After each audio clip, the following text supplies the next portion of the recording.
유치원 친구들 안녕하세요. 오늘은 4단원을 처음 시작하는 비례식과 비례배분에 처음 들어가는 그런 차시입니다.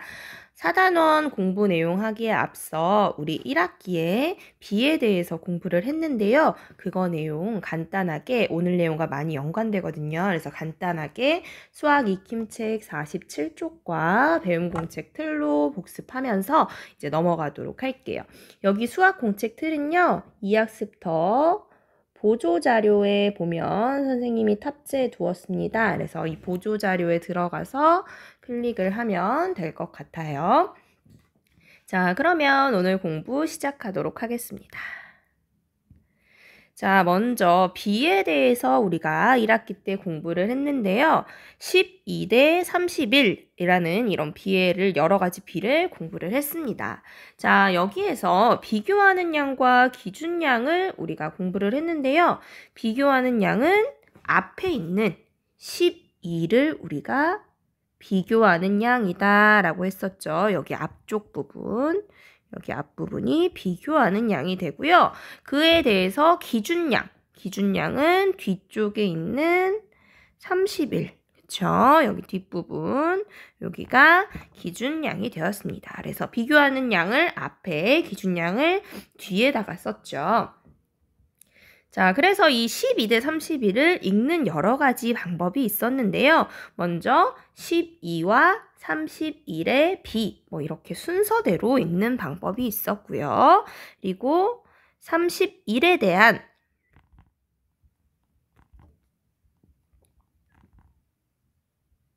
12의 비라고 해서 뭐뭐에 대한이라는 이런 용어를 사용해서 우리가 기준양을 여기 앞에다가 이렇게 쓰고 그다음에 비교하는 양은 여기 뒤에다가 써서 이런 식으로 나타내 보기도 했습니다. 그래서 이거를 거꾸로 써서요. 12의 31에 대한 비 이렇게 읽어보기도 했었죠. 그래서 공부했을 때 뭐뭐에 대한 앞에 나오는 여기 31 여기 부분이 바로 기준량이 되고요. 그리고 뭐뭐의라고 하고 들어간 이 앞에 여기 부분이 비교하는 양이 되겠습니다. 이거와 관련된 문제 수학 익힘책 2번 문제 함께 풀어보고 다시 공책 정리로 돌아오도록 할게요. 혹시 지금 수학 익힘책이 아직 준비가 안 됐다면 가지고 와서 준비를 하면 되겠습니다. 자, 그래서 여기 옆에 보면 네모 안에 알맞은 수를 써 넣으세요 라고 나와 있네요. 그리고 2와 5의 비, 이건 순서대로 읽은 거죠. 그래서 이제 여기에다가는 2대 5 이렇게 써주면 되겠습니다.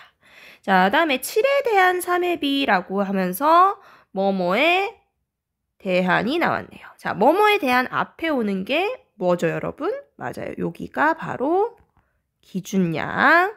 그리고 뭐뭐의 비라고 나오는 여기가 비교하는 양이 됩니다. 그래서 우리가 쓸 때 항상 비교하는 양 대 기준양 이렇게 썼기 때문에 비교하는 양이 앞으로 나옵니다. 그래서 3대 7 이렇게 쓸 수 있겠습니다. 자, 마지막 세 번째 방법도 앞에서 한번 읽어봤던 방법이죠. 자, 여기 뭐뭐에 대한 나왔네요. 그럼 뭐뭐에 대한이 나왔으니까 뭐뭐에 대한 바로 앞에 있는 4가 바로 뭐가 됩니까? 그렇죠. 기준량이 됩니다. 그리고 뭐뭐의 비 했으니까 여기 9가 비교하는 양이 되겠네요. 쓸 때도 비교하는 양 대 기준양 이렇게 쓰기 때문에 뭐가 앞에 나와요? 그쵸. 9가 앞에 나와요. 9대 4 이렇게 써볼 수가 있겠습니다. 자, 그럼 두 번째 우리가 배웠던 내용 중에 큰 내용 하나가 바로 비율이었어요. 그렇죠? 비율. 자, 여러분 비율은 무엇을 보고 우리가 비율이라고 했었는지 혹시 기억나나요? 비율? 그쵸. 우리가 비율은요. 그 기준량에 대한 비교하는 양의 크기를 우리가 비율이라고 했고요. 이걸 구하는 방법은 바로 비교하는 양을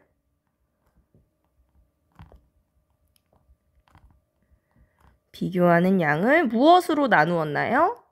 그렇죠. 기준량으로 나눠서 우리가 나타낸 것이 바로 비율이었습니다. 그쵸? 그래서 얘를 분수로 써보면요.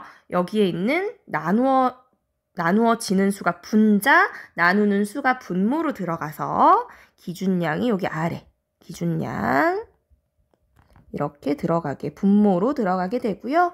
그리고 비교하는 양이 위쪽으로, 비교하는 양 이렇게 되겠네요. 그래서 정리를 해보면 기준량분의 비교하는 양을 우리가 비율이라고 했어요. 그쵸? 자, 그러면 이 11대 50의 비율을 한번 우리가 써보도록 합시다. 자, 아까 공부했던 것처럼 앞에 있는 게 뭐죠? 그쵸? 비교하는 양.